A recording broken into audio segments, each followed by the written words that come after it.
In this tutorial, I'll show you how to send your curtain walls along with their mullion grid lines from Rhino to Revit using Conveyor version 4.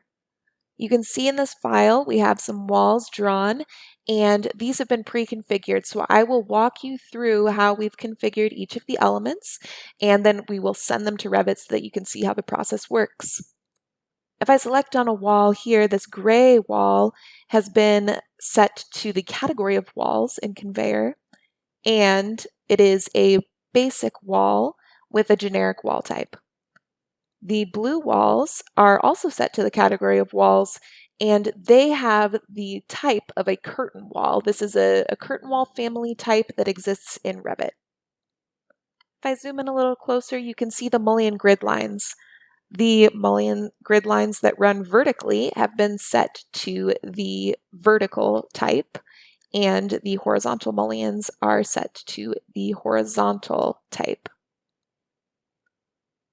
We're using the Rhino and Revit direct method to send these, and in the settings drop-down menu below, you can see that there's an option for curtain wall mullions.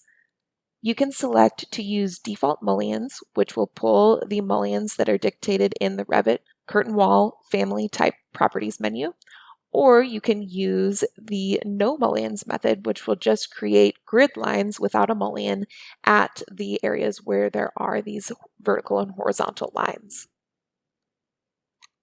Since the model's categorized, we can go ahead and select everything and hit Send to Revit. You can see that the walls have been created in Revit along with their mullion grid lines.